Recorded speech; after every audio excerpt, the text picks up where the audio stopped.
So thank you all so much for joining us today.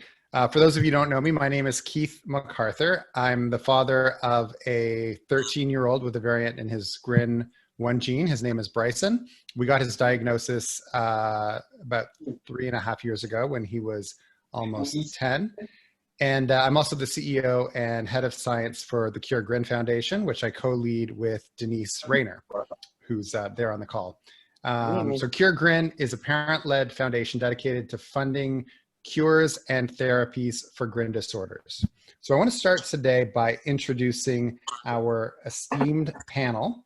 All four of the scientists and clinicians who are here today are members of CureGRIN's Scientific Advisory Board, and we're really lucky to have them. This is just in alphabetical order. Dr. Tim Behncke. Tim Behncke is a researcher at the University of Colorado and a neurologist at the Children's Hospital of Colorado. You may have been in touch with Tim or Jennifer Sargent in his office about getting involved in the patient registry study that Tim leads. Dr. Johannes Lemke is here. He is a researcher and geneticist at the University of Leipzig in Germany. And like Tim, Johannes has a registry for GRIN disorder patients, and he's published extensively on GRIN disorder phenotypes or symptoms. Dr. Amy Ramsay is with us. She does research on mice with GRIN variants at the University of Toronto. Amy is in the process of building a number of GRIN mice with GRIN1 variants that are also found in humans, those that match our kids. And she also runs the lab that showed that if you correct a GRIN variant in an adult mouse, then the symptoms seem to improve in that adult mouse, which gives us all a lot of hope for our kids. And I don't know if he's been able to join yet, but finally, Dr. Steve Trainellis is a researcher at Emory University in Atlanta. And if you know if your child has a gain of function or a loss of function mutation, it's probably because of Steve and his lab, the great work that they do there at the Center for Functional and Steve's trying drugs that might work on different GRIN variants. I also want to introduce our Megan Collins, who is our brand new research coordinator. So as many of you know, CureGRIN was fortunate to be selected by CZI, Chan Zuckerberg Initiative, to be part of their Rare as One program, and that came with a big grant. And one of the great things about that grant is we were able to hire our first research coordinator, and that's Megan Collins, who's just about to graduate from McGill University with a master's in neuroscience. And a big part of Megan's job is to connect with researchers around the world and to help us build as big as possible a database of researchers, clinicians, and relationships with different biotech companies. So here's how today is going to work. Many of you have already sent questions in ahead of time, but we're also going to take questions during the call. So the way that we're hoping to do that is through the chat function. We probably already have more questions than we're going to be able to get to today, which is a great problem to have. So what we're going to do is prioritize questions that have the widest applicability. So some of the questions we got were very specific about one child's variant. If we're able to kind of broaden those out, we'll do so. But otherwise, we're going to have to put the focus on questions that have the broadest applicability. So do add your questions in the chat. Megan will be watching there and looking back and forth between that and the questions that we've already received. Yeah, so I think that's everything. So with that, want to start with a question, because we're all in this strange time, a question about COVID-19. So we got this question from Lana Wong, a GRIN parent. But basically, the question is, we know from some of the kids who have gotten very sick and some of the kids who have died that often respiratory issues can pose a particular challenge to kids with GRIN disorder. And so the question is, should we as parents be taking any special precautions for our kids? Are they at higher risk of coronavirus? So I don't know, probably for Tim or Johannes, if either of you want to start there. I'll take a stab at it, see what Johannes has to add. I think there's nothing that we know of to suggest that GRIN disorders are associated with any type of immune dysfunction. Having said that, we know that our patients and children have often hypotonia, so they have difficulties with clearing their secretions with cough, and even just blowing their nose and sneezing sometimes is a difficult issue for them. So I think that our goal should be that we want to do our best to keep our patients and children from getting ill. So I think that social isolating, as has been recommended, is the way to go. I take care of a lot of patients with different disorders, and we are taking this very seriously, that we suggest that social isolation should be the way to go. And that also means to follow all the other directives, which are washing your hands frequently, and also trying to keep those things that are patients and children's touch as clean as possible with wipes and other measures like that. Thank you. Did you have more, Tim or Johannes? I absolutely agree with Tim. So there's not actually any specific data on how GRIN patients actually react to COVID-19. But we would compare GRIN patients just with any other severe developmental delay disorder, and especially if they are associated with hypotonia, it makes sense to just try to avoid these infections. Thank you.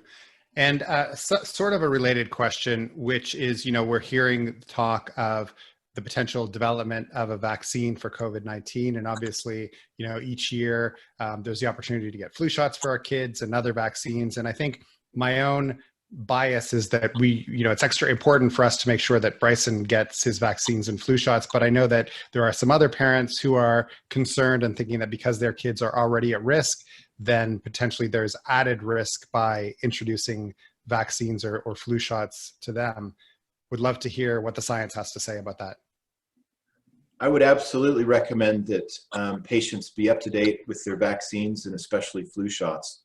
There's no data to suggest that there's any problem with flu shots amongst all of our different patients that we take care of. And in fact, these can be life-saving. Thank you. I'm going to hand it over to Megan now, who's going to go through some of the questions that have come in advance or are online today. Perfect. Hi, everyone. My name is Megan Collins. As Keith said, I am the new research coordinator for CureGRIN. I wanted to take a second to thank you all for sending in your questions. We really appreciate the participation, and we'll get started with a question for Dr. Trenelis. Laura Couric asks, if our functional report came back as inconclusive, how does this affect our possibility of participating in future clinical trials? She mentioned that the report said that what we may do are additional experiments designed to test for different functional endpoints that would help us test additional hypotheses. In the case of this variant, that would mean patch clamp studies and hex cells and other experiments. Now, do we know if Steve has joined? I don't see him on yet. Okay. Well, anyone else, if you want to take a stab at it, Dr. Lemke or Dr. Benke or Amy? I'll give it a go. All right. So I think that this goes into a very important subject that I hope that we can talk more about, because I think that in order to move forward with these suggestions for therapies, we absolutely have to have clinical trials. At the moment, there's no data to suggest that anything is particularly effective. And I think that it's important to consider that while some of these supplements might be considered by the FDA as safe, generally regarded as safe is their terminology, there's different ways that things can be harmful. And that would also include that if I suggest something to you and it's very expensive, then I'm doing harm to you in other ways. In this population, we really have no idea if what we're suggesting is safe. And so anything that we do really should be in terms of the structure of a clinical trial where safety can be very closely monitored. And the FDA has a lot of rules and guidance as to how this should be done. And with regards to the specific question, we don't know what a clinical trial would look like, but I would imagine that knowing their functional status would be important to deciding who we would want to be in a clinical trial. And I know it would be very disappointing if somebody were to be excluded based on their functional status. But in terms of us being able to recommend that something is particularly helpful, what we would want to do is to select the cleanest, most uniform group of people that we possibly could, so that we could definitively say, yes, this is a therapy that's helpful and safe in this particular group of people. That doesn't mean that people outside the group, once we get through the study, wouldn't be able to try things if they're in this gray zone. But I think it's really important that we decide that something is safe first. If I could just add to that a little bit, one thing that I wanted to say was that I think working with the mice might really help us as far as designing the clinical study, and also determining what the functional outcome of the variant is, because we have mice now that we know are loss of function, and we have some mice that we know are gain of function. And I think we can study these with a lot of what they call biomarkers or endophenotypes, which are things that they could be blood pressure, they could be heart rate, they could be some kind of cytokine, or it doesn't necessarily have to be measuring Nmda receptors, but it's just something that would differentiate gain of function patients from loss of function patients. So, I mean, I think one of the things that Keith Mcarthur brought up was the idea of, is there a difference in pain response in gain of function or loss of function patients? And we're starting to study this in mice. And if it's something that holds true with several gain of function mice and several loss of function mice, then we might be able to say, it looks like this is something that could help us, so that once someone gets once they get the genetic report that tells them that it looks like GRIN1 is or GRIN2A or GRIN2B is the problem, then we could, the neurologist who's taking care of the child could go and do a second study where they looked at some of these endophenotypes or these biomarkers, and they said that, and they would say something like, okay, based on these 3 or 4 phenotypes, this looks more like a gain of function than a loss of function. And I don't think, and correct me if I'm wrong, it doesn't seem like the EEG pattern is going to be like diagnostic at this point. No, this is exactly what we're trying to do with the studies through the registry that we have now, working with Johannes and the subjects that he's enrolled as well through his registry, is we would like to be able to correlate or decide if there's patterns between, if you have a gain or a loss of function, do you necessarily look different in those different groups and categories? And that's why it's really important that families get in touch. We would love to have every possible family enrolled in the registry with functional data so that we can try to answer these questions.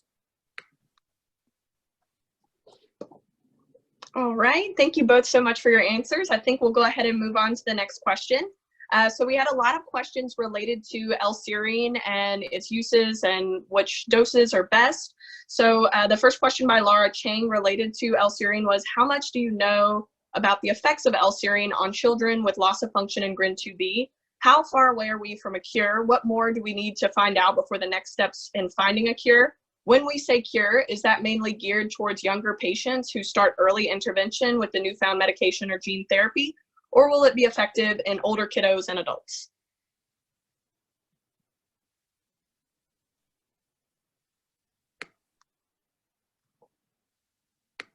Who's getting picked on?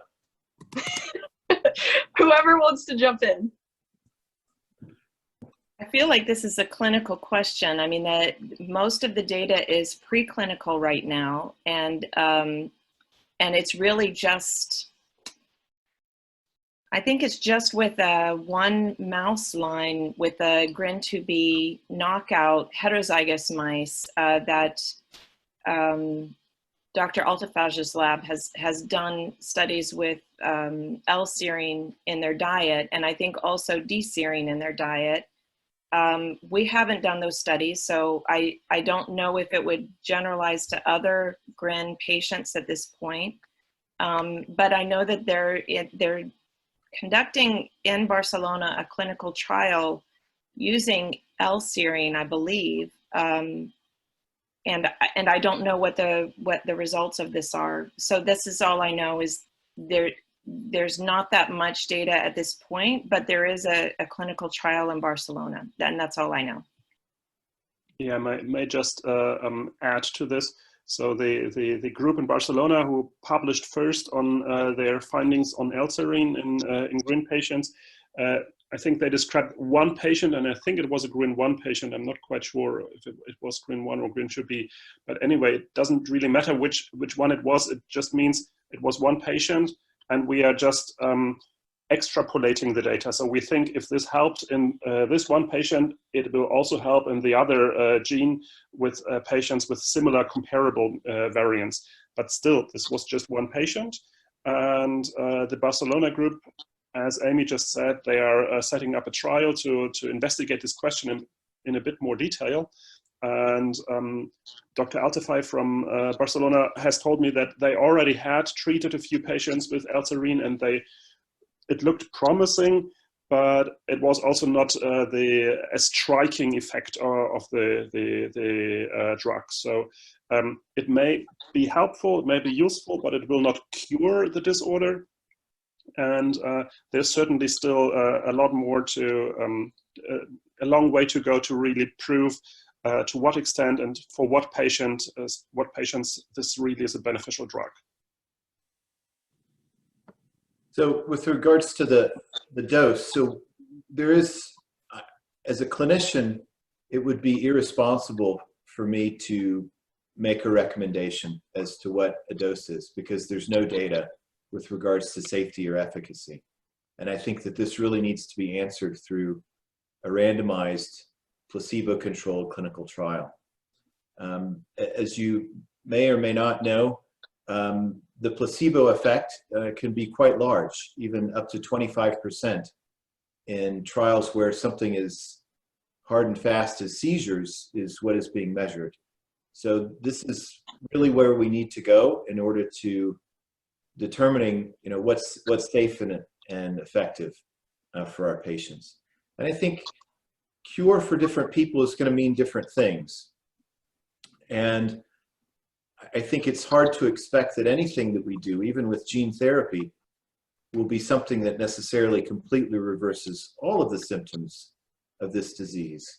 And so I think that we need to be careful as to how we phrase what we think cure is. We don't know yet. But we need to, I think, know more about the disorder before we're able to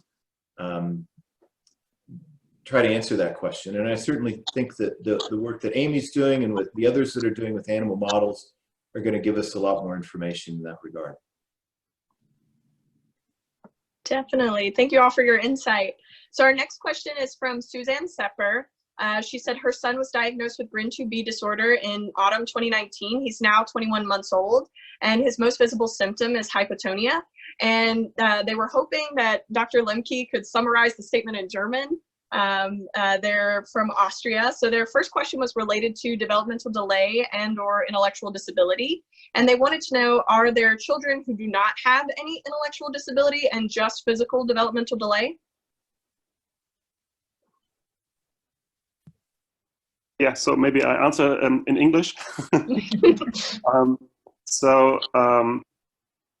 In our publications, we always refer to developmental delay and/or intellectual disability, but this simply is a result of we cannot estimate intellectual disability in very young children. So if you have a 6-month-old or a 12-month-old child, you can see if this child has a motor developmental delay.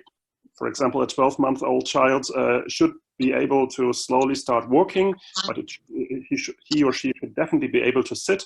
But if this child cannot sit free, then there's a delay in development. But we don't know if, we expect that this child will also have an intellectual disability, but we cannot test that because the child cannot talk and we cannot formally test it. So we can only test for intellectual disability in older children or adults. But we expect if a child with a GRIN disorder has a developmental delay in early childhood or infancy, then there will be intellectual disability. On the other hand, we know that there are adults, especially for GRIN 2A, that may have normal intellect, but these are individuals that are a bit different from most of the children's, of the parents in the group that joined this call. There is a possibility that a GRIN disorder does not lead to intellectual disability and also to not lead to developmental delay, but these are certain sub-fractions of GRIN disorders. And this is possible, but usually if a child has developmental delay and a GRIN disorder, you can say we expect an intellectual disability later on. Definitely. We have another parent, who was asking about their son, Nathan. So their first question was related to behavior medications and if they're safer or work better for their kiddos. They said that they've witnessed in the past some unusual metabolisms for other meds, like non-behavioral meds, including codeine. And Pamela Ledeweese said that she feared that they will work in the opposite effect and cause other side effects related to that.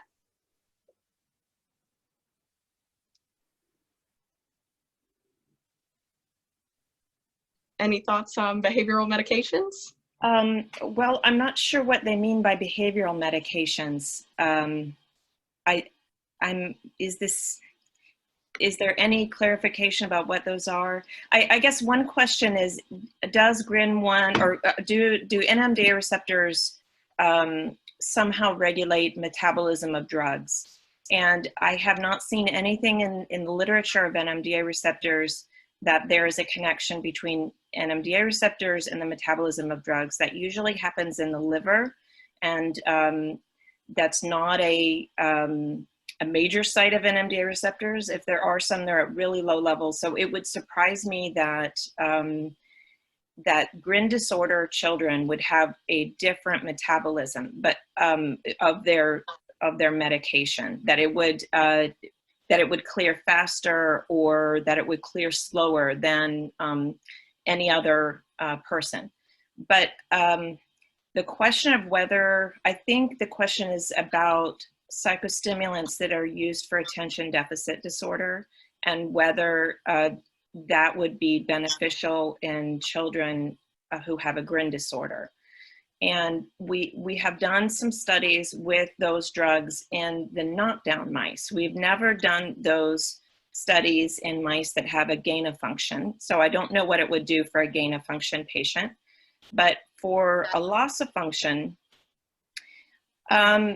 drugs like methylphenidate and cocaine do not seem to have a big effect on patients. So certainly there's no beneficial effect, but there's also not much stimulant effect. But drugs like amphetamine would make things worse. So so Adderall would be the trade name for a drug like that. And so psychostimulants are kind of divided, ones that act like cocaine and ones that act like amphetamine. And I don't think that any of those would be beneficial in a loss of function, but some of them would be worse than others. That would be my answer based only on the mice. So I don't know what's been done in humans around that. Okay. Thank you for that, Dr. Collect some of that information through the registry if families think that certain medications have been helpful or less helpful.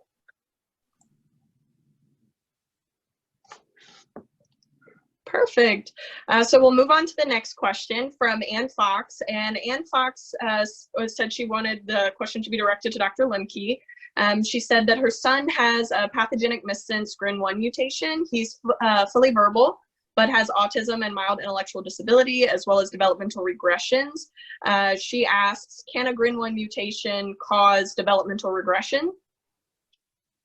That's a very important question, and a question that is very difficult to answer.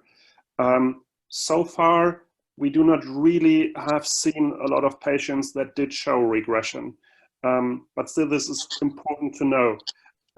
Most children that we've seen are young children, and where we do not know the long-term course.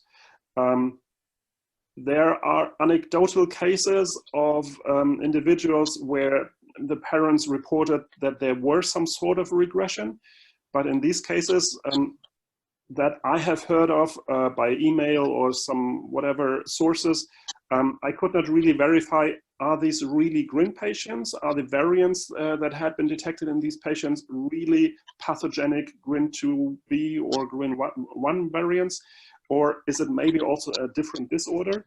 So what we would need to know is if there's any family with children or even older adults that are affected by GRIN disorder that did really show signs of regression, then it would be best if you would contact us and send us an email and tell us about these cases, that we become aware of them and that we could try to verify whether this is a true GRIN-related feature of the disorder, or maybe due to any other circumstances. So, so far, we do not really know whether regression should be seen as a part of GRIN disorders, but we cannot really for sure say it's not a part. I don't know, maybe Tim, maybe you can add a bit to that as well. No, it's something that we would like to know more about. And again, it's all part of the data collection, but that both Johannes and myself are trying to do to understand that better. You know, a lot of disorders have a regression associated with them, and it's always difficult to understand, is that part of the disorder, part of the epilepsy associated with the disorder? Is it part of their autism? What is it? But I think the other thing that Johannes is talking about is when we see patients with the genetic report and we're trying to ascribe as clinicians whether or not we think that genetic change is what's really the cause of what's going on in your child is a difficult one. And it depends on the data that we have in front of us, the data that's been presented up to that point within the scientific literature. And so it's often a difficult process. And I know it's been a difficult journey for many of you when you come to that phase where you're trying to hopefully get a definitive genetic diagnosis.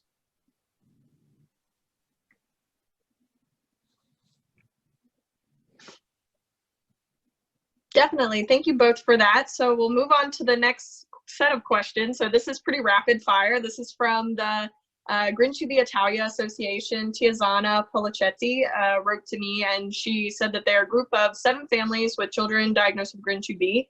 And so they had several questions. I'll try to ask the ones that are most applicable to everyone. So the first question was about a recently published article, The Bias Modulators of Nmda Receptors, Controlling Channel Opening and Ion Selectivity. They wanted to know, what is the advantage compared to positive allosteric mediators already being tested? For example, could it avoid the problem of L-serine progressive loss of efficacy? If Steve is there. Is Steve there? I don't think he's here yet, no. Okay. I can try and explain what allosteric modulator does and why that would be something better. So there are several labs who are now working to make drugs called allosteric modulators. And what that means is that the drug interacts with the receptor at a different point than where the receptor is normally activated. So you can imagine the receptor has lots of nooks and crannies, and there's one little space where the glutamate neurotransmitter would bind, and there's another little space where the glycine neurotransmitter would bind. But there's all kinds of nooks and crannies. And so what these allosteric drugs do is they don't compete for the glutamate site. They don't compete for the glycine site. They bind at a different spot. And what they can do is they can help stabilize that receptor and help it either stay open a little bit longer, or they can help it close, and so that it's more likely to be closed. And so this is more of a gentle tuning, fine tuning of the receptor, whereas a drug that would absolutely block it, or a drug that would keep it open all the time, we know that it's really not good for the receptor to be too active or to be underactive. We know that from the patients. So what we want is something that can gently dial it up or dial it down. And the questioner is right that another thing that can happen when you have something that's binding right at the glutamate or glycine spot is that sometimes the receptor will become less sensitive to the drug, and so it stops having its effect. And this really depends on the specific drug and the specific receptor, but it could be that allosteric modulators would avoid this. I think the main benefit is that they are they're going to have a little bit more modest effect, and they're simply going to boost the volume either up, or they'll turn it down a little bit without being like completely a switch flipped on or off all the time. And the other thing is that even though we found these drugs in the clinic or in the laboratory, to get them to the point where they're safe for humans, there's still a lot of steps. So it's important for lots of labs to be working on these drugs, because many of them are not going to have the right profile as far as their safety, their toxicity, how long they last in the body, things like this that you don't know until you do the studies in humans which one will be the best. But I think that what they're doing in Trinella's lab is very exciting, and I think that ultimately that's going to be a very good therapy for the GRIN patients. Definitely. Thank you for that, Dr. Ramsay. So we'll move on to the next one because there's still several questions left, and I want to be able to get to the chat before we finish our talk here. So the next question is, has the technique of search and replace editing already been put into practice? If so, what are the results? Particularly plans on trying gene editing on mice, similar ways? There's certainly not been anything done in humans, and to my knowledge, there's not been anything done in mice. We don't have any progress on that, and I don't know about the other labs that are working with mice, whether they've done it or not. But honestly, we just have the first patient variants in our lab since January, and I think the same is true for Collingridge lab. And I know that Wayne Frankel showed some data. There's of some other variants from Columbia, but I don't know if he's done gene editing or not. I feel like for us, we're focusing more on pharmacological approaches than gene editing at this point. Definitely. Okay, and can I add one of the things with this type of approach? In order to do gene editing, you have to get the gene editing machinery into as many cells in the brain as possible. And the way that the current technology for doing that is really what is the limiting factor. And that technology involves using a virus that's been re-engineered to do this sort of thing. And maybe Amy or Johannes can comment on this more, but this is the whole idea of gene therapy, whether it's putting an extra copy of a gene back or trying to get that editing machinery into the neurons and cells in the brain is the biggest challenge. And so far, while there are clinical trials in some disorders, these are disorders that are benefit from these types of approaches because you only need to correct it in a small percentage of the neurons that are there. And that's what the limit is with that type of technology. You can only correct 5%, maybe 10% of the neurons that are there. And in these types of disorders, the thought is you probably need to correct much more than that if you're going to see a reliable effect. So I think that the approach now that's going to give us more results sooner than later are probably going to be the sort of pharmacological approaches that Amy's talking about. Yes, I agree. Absolutely. Certainly. Okay, so for our next question, are electrical disturbances in the brain the only thing that blocks speech in our children, or does the GRIN2B mutation have other aspects that also prevent them from speaking?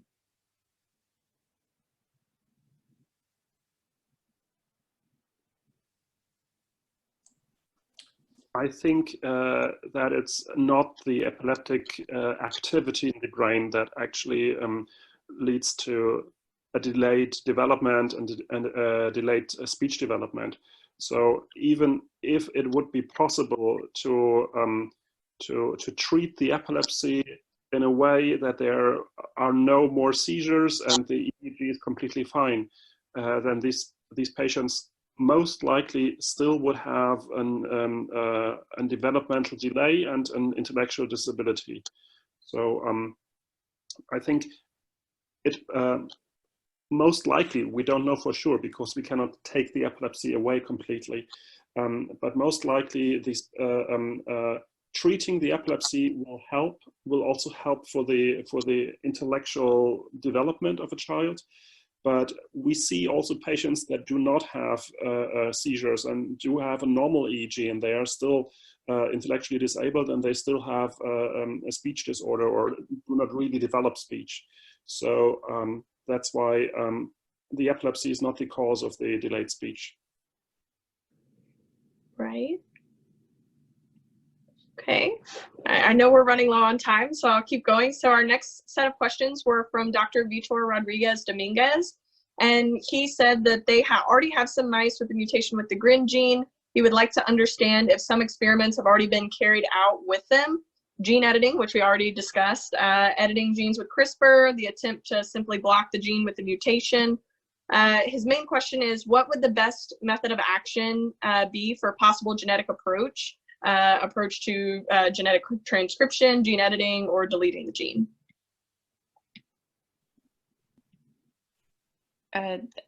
It's really hard to say without knowing more about what variant he's working with, but sorry, let me just jump in for 1 second. I don't think those are his mice. I think he's talking more generally about just the mice that you have and other researchers have. I think he's a surgeon, actually. So I think he's just more asking questions about what we're doing with the mice that we've built. For me, what I think will work the best is to overexpress a functional copy. So that's what I'm going to try first. As far as any kind of gene therapy, I think that's likely to work for GRIN1. I don't know whether it will work for GRIN2A and B, but I think it would likely work for GRIN1. So that would be the one that I would try, but I think we should also try with variants for GRIN2A and B. And I think that should work whether it's a gain of function or a loss of function, because essentially it would be about competing away when the receptor is being assembled, you want it to be assembled with the properly with the wild type version of the protein and not the variant version of the protein. So that's what I would be doing. But even still, it's still going to have the problems of virus infectivity, and it's not clear how, it will need to be done first in mice, but that would be the approach that I would take in the mice. Definitely. So his next question was, it is known that some hormones, such as thyroid hormone, growth hormone, and others, have an influence on the synthesis of Nmda receptors. Could we use the signaling pathways that increase Nmda production as a way to compensate for mutated receptors?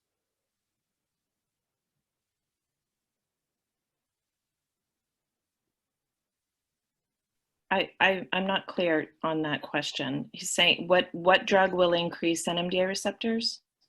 His question was knowing about the hormone involvement in the influence of the synthesis of NMDA receptors. Could we use signaling pathways that increase NMDA production as a way to compensate for mutated receptors?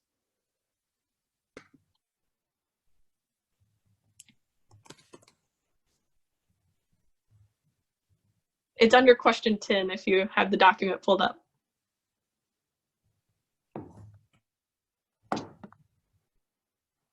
I'll just jump in and say that we don't know. That's an interesting approach. It's certainly something that could maybe be pursued in animals first to see if that's effective.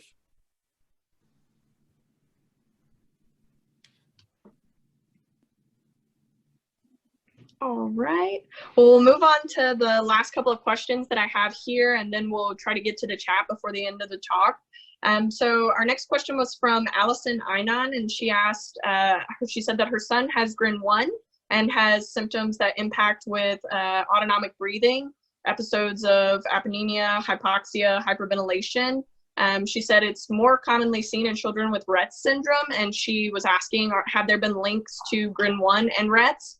And could these possibly shed any more light on how closely they are linked in terms of variation, and if potential treatments that have been used for Rett's could be used for GRIN patients?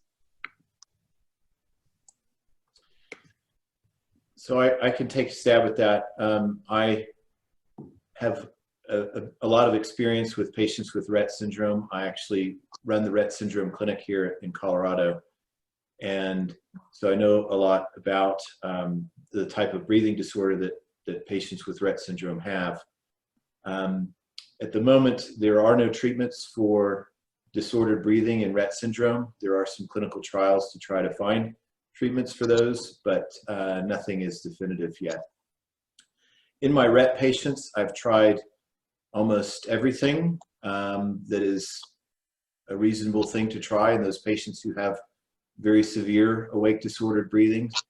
Some of them have such difficulties with it that they have multiple spells a day where they pass out. And in those cases where it's that severe, then it's reasonable to try different things. But nothing in my experience has been particularly helpful. But I think trying to understand which of our patients with the different GRIN disorders, whether they're gain or loss of function, have this type of awake disordered breathing, that's certainly something that we would really like to be able to capture with our different registries, so we can understand who has it, how impactful it is, and so that we can try to approach this better with future clinical trials would be great. Definitely. And our last question that was sent in to us was from Susan Bertullo, and she mentioned that her son is 22 years old and was diagnosed with a GRIN2A mutation at age 21. And she believes that his profile is a bit unusual. He started having seizures at age 10. His cognitive and fine motor skills have declined over time, and his IQ has dropped about 30 points from age 8 to 20. And she wanted to know, she said that he also has some unusual physical signs, including wide set eyes, a severe underbite, and early-ish onset age of puberty, as well as other patches of hair on his trunk and bilaterally webbed toes. She wants to know, do others with GRIN2A have similar physical signs, and has anyone else experienced a severe cognitive decline and late childhood onset of seizures? I think that's a bit a question in the same direction as I answered earlier. So we still know too little about regression in GRIN disorders. We would be very interested to see the variant, what variant in GRIN2A does the patient have, and I would like to know more about the phenotype and the course of the patient. So given the age of the patient, I also had been contacted by a mother of a adult GRIN1 patient here just a few minutes ago. So we would be very interested to hear more and to know the variant and to verify what makes sense actually. So and given the other features, GRIN2A patients actually do not have a specific facial appearance. So if this patient has some abnormal, an overbite was described, or white-spaced eyes, or what did you say? Wide set eye, yeah. White-set eyes. This is nothing as a specific pattern that we would see, but we see some of these abnormalities in many patients that have developmental issues. But still, I would like to know the variant and to be able to better compare with other patients. Definitely. Okay, so I think we'll go ahead and jump to the chat if you guys will bear with me. Okay, so let's see here. So 2 questions. This is from Jan Tinder. How far along is the gene editing? I think we've already answered that. And has there been any progress in the treatment for loss of function, for GRIN2B, and of course, all GRIN disorders?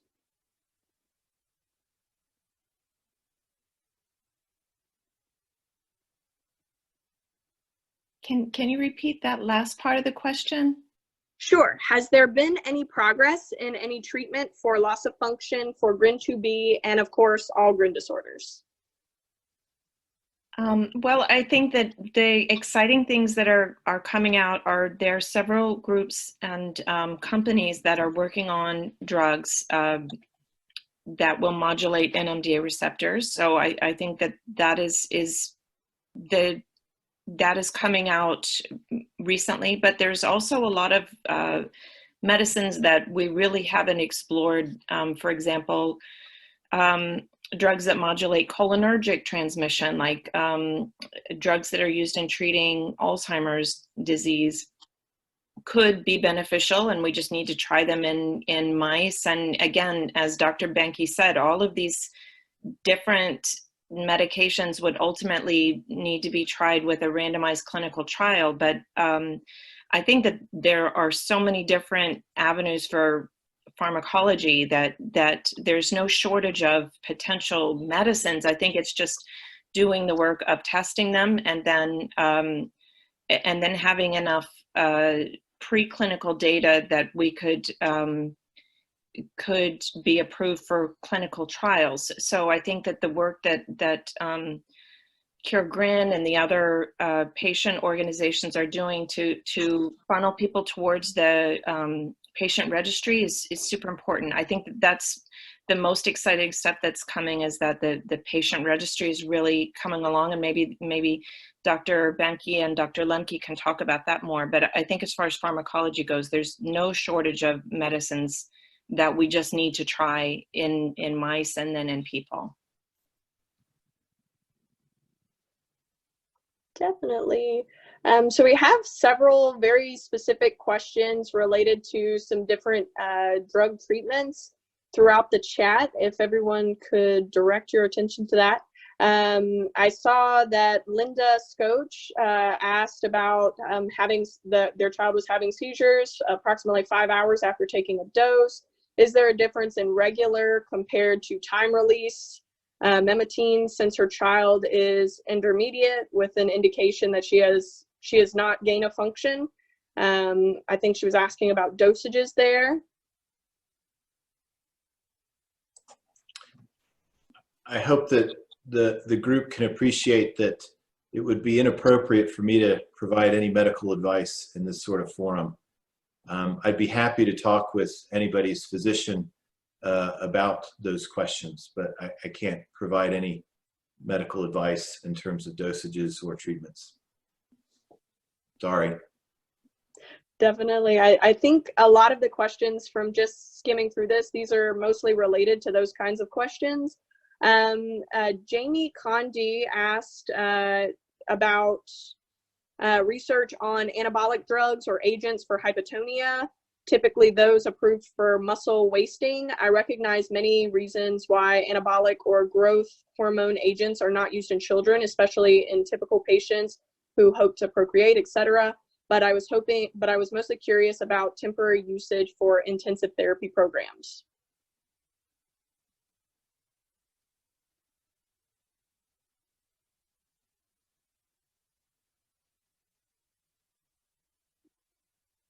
I was trying to find that question so I could get a little bit more information. But again, that sounds very experimental, and it's not something that I would necessarily suggest to any of my patients. I think physical therapy all forms of physical therapy are hugely important, and that's something that should be stressed. Definitely. Again, still scrolling through, I see that most of them are related to some of the pharmaceutical agents and things like that we've pretty much already addressed throughout the talk. There's one more question here. A question about the ketogenic diet. This is a question for Amy. Do you think that the brain glucose deficits is the real reason why it works? BHB is, for example, an inhibitor of an important inflammasome in the brain. Do we know anything about brain inflammation or activated microglia in GRIN? Okay, well, that's a great question and really sophisticated. And so far, what we know from the GRIN1 knockdown mice, there is evidence of increased activation of microglia and increased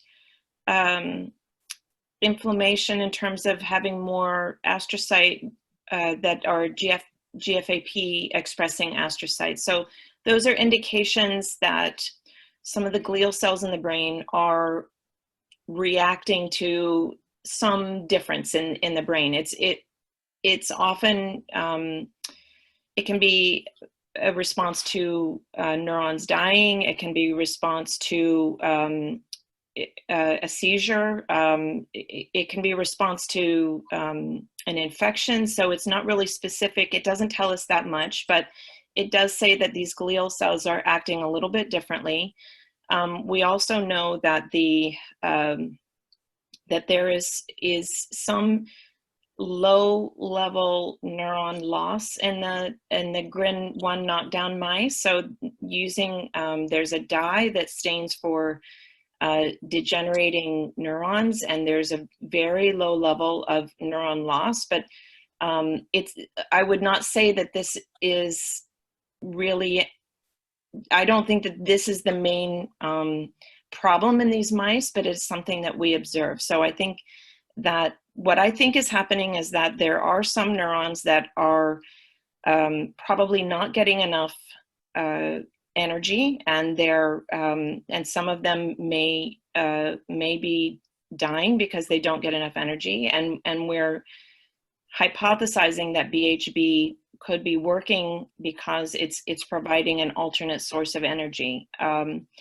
What we've done more recently is to look at to do electron microscopy and to look at white matter tracts in the brain. So these are myelinated axons in the brain, and what we see is some disorganization of the myelin tracts, and BHB does seem to improve that. When the animals are fed BHB for a long period of time, the myelin has fewer of these, so they look like little ruffles. So instead of being tightly packed rings, they're kind of, there's some space.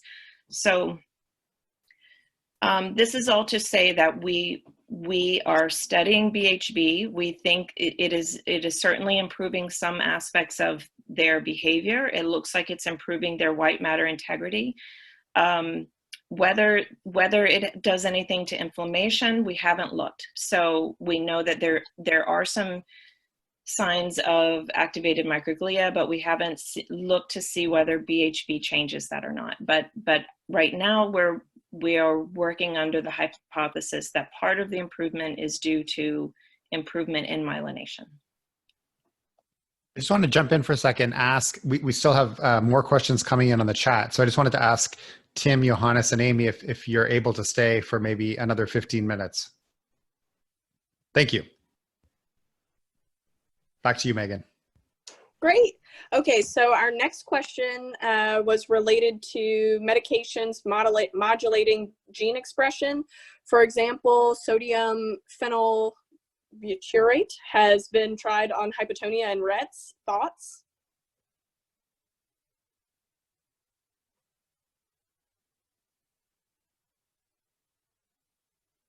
I don't have anything for that. I'm not familiar with that medicine.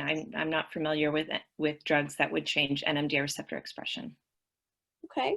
I guess we'll jump on to the next one. Is there specific research going on with GRIN2A, or is it all GRIN1 and GRIN2B? It's all GRINs. It's also GRIN2D. So yeah, we are interested in all the GRINs. GRIN2A is specifically interesting because there's a much broader range of phenotypes, because it can range from near normal or even almost completely normal to very severe intellectual disability. And we would like to learn more about the whole family, including GRIN2A. One thing that I'll just jump in and just mention is that we've connected with researchers and put together a list of all of the different animal models that have been built for different GRIN disorders. And I think in Colombia, there is a gain of function GRIN2A mouse, but as far as we can tell, I don't think there's ever been a loss of function GRIN2A mouse built. So that seems to be a gap, and one of the ones that we would like to work with researchers to help make sure that there can be research done on that. Well, there are not mice, but rats in Scotland. It's not really knockout. It's not really a loss of function. It's a knockout rat model, but it's maybe somewhat comparable to a loss. Right. And I should clarify, I think there's knockouts for almost all of the different types, but for a specific knock-in that matches a human variant, I don't think there's a GRIN2A loss of function yet. I also just wanted to ask Tim, I saw you were about to answer the previous question. I don't know if you had something to add to that. No, there are no approved therapies for Rett syndrome. Just to say that there have been several trials, including that one, but nothing has shown efficacy. Well, nothing that's led to efficacy that's led to an approved drug. There are drugs now that are in phase 3 trial that have shown some promise for Rett syndrome, but nothing that's been approved yet.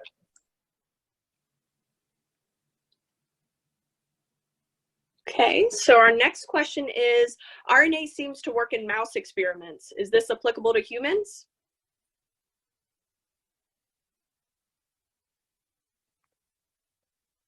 RNA, I'm not sure that RNA. I'm not familiar with those studies. I wonder if they're thinking of antisense oligonucleotides as a potential therapy. Perhaps. There's not a lot there. It's just a couple of sentences. So I think that might be what they're hinting at. If you have any thoughts related to that. I think there's no data yet on how we can apply this in GRIN patients.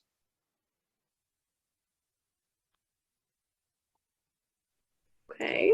I think one of the challenges with any kind of genetic approach is that most of the children have a single point mutation.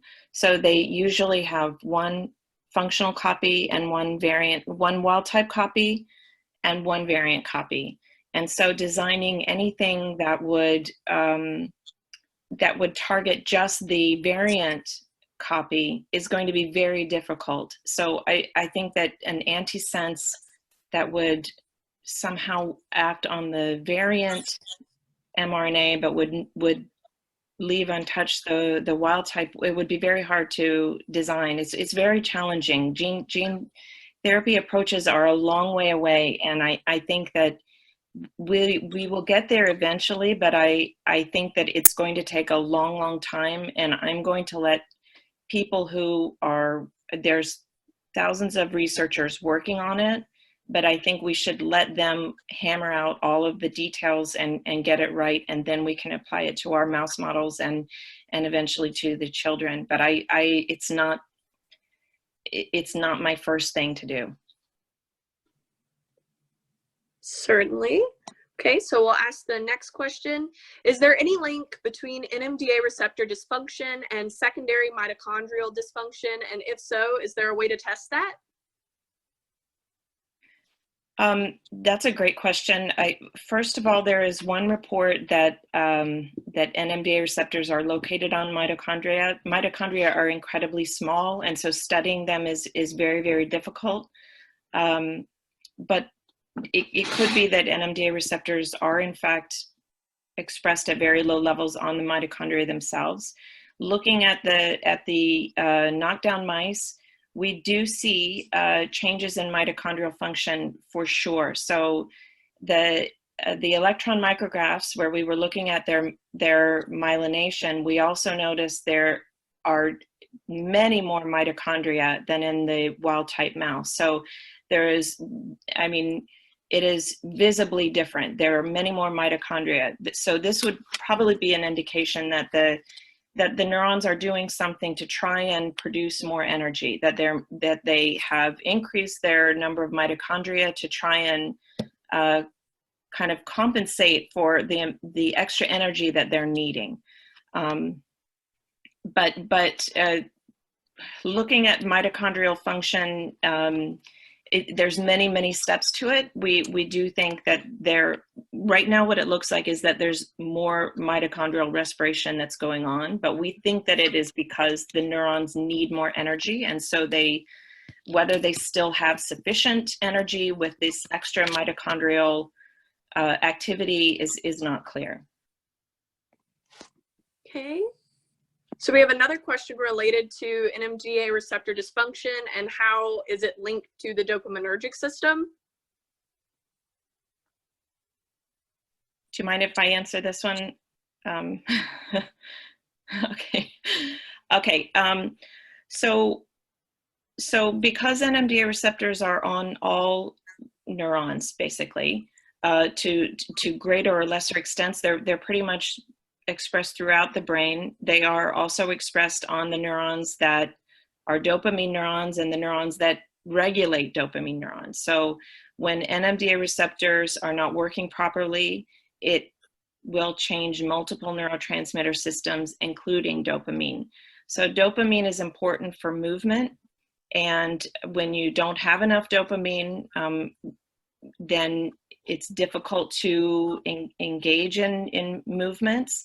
If you have too much dopamine, then you can have kind of more involuntary movements. So dopamine is very important for activity. And I think that maybe the question is raised because some children have more activity, which would be an indication of more dopamine transmission. So I don't know how gain of function of NMDA receptors affects the dopamine system, but I know that loss of function will cause dopamine neurons to fire more. So you'll generally have more dopamine signaling in situations where you have low NMDA receptors, but the same might be true with gain of function. I just don't know. I haven't studied that.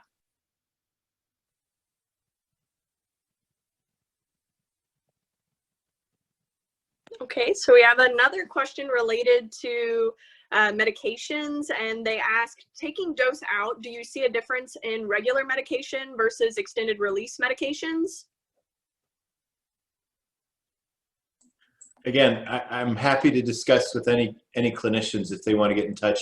And I just posted to the chat the phone number at the clinic. Perfect. Okay, well, we'll move on to another question then. A few days ago, CureGRIN published that researchers in Canada have shown that many GRIN disorder symptoms are reversible in adult mice. Amy, Ramsay, have you guys published an article related to that? This is taking a long time to publish, but we're hoping to be very soon. We're doing the last experiments that the reviewers have asked for, but now our labs are shut down because of the virus, so everything is on hold. You can read our work on a preprint server called bioRxiv.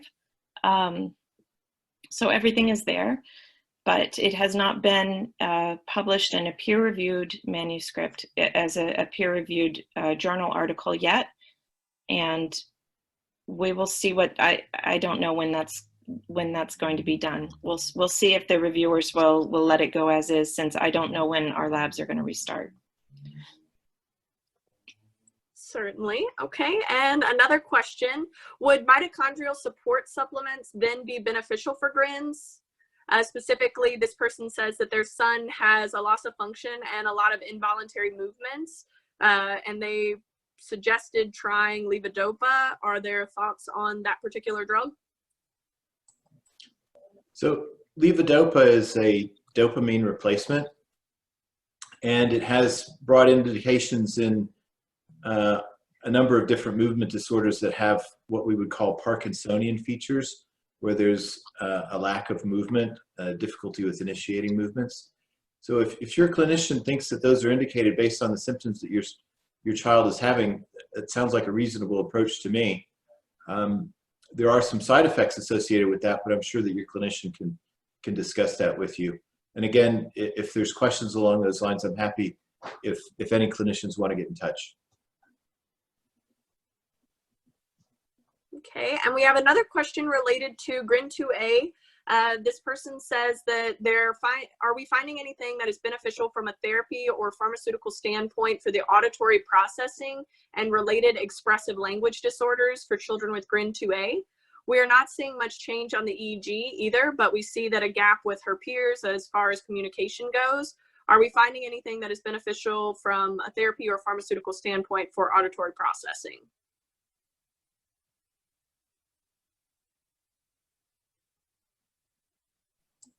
Johan's shaking his head. Yeah. So I'm not aware of a specific treatment for these features. So no. Okay. Again, this is something that we're trying to capture with the registries if anybody's reporting anything.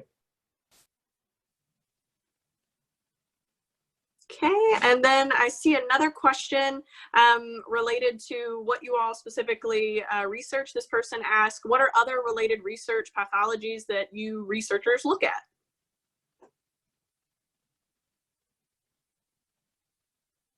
I'm looking at all genetically caused epileptic encephalopathies. So that covers all GRIN disorders, but also other phenotypically related genetic disorders.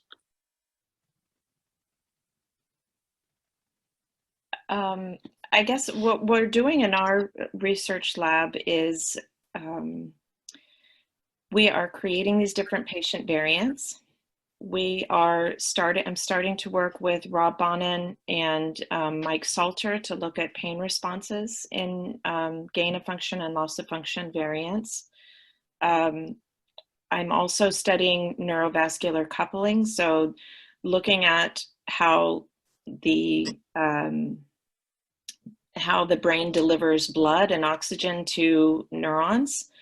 And so these are the kinds of things that we're looking at in my lab right now. We're looking at the function of Nmda receptors on astrocytes, the function of Nmda receptors on endothelial cells, and how all of those might play a role in delivering blood and oxygen to the neurons.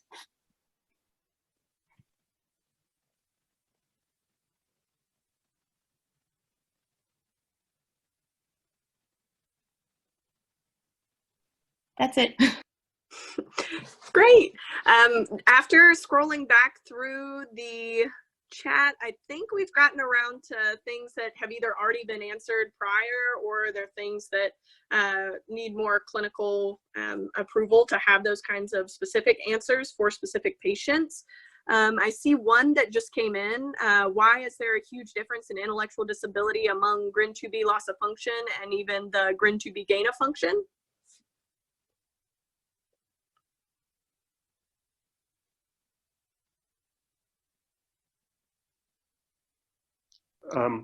Yeah, that's a difficult question. So we know that that loss of function cases and gain of function cases may develop quite different phenotypes or different severities of phenotypes.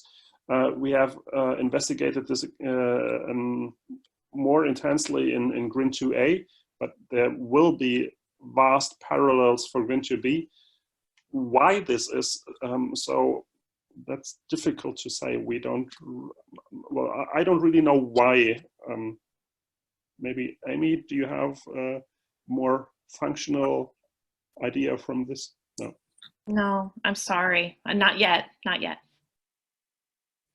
Okay, and we'll go ahead and end with this last question that I see here in the chat. It says, Sometimes when my son, who has GRIN 1, seems generally lethargic and his cognition is slower, he loses appetite, has difficulty with bowel movements, and more tartar collection in his teeth. Do you have any additional information about the gut-brain relationship?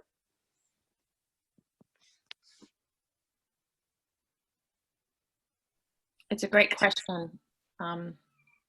I guess I imagine that Dr. Benke and Dr. Lemke are going to say, please include that on the registry.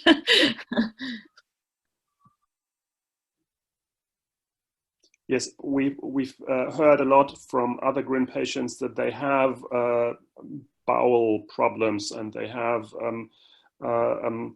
obstipation or any irritation of the gastrointestinal intestinals.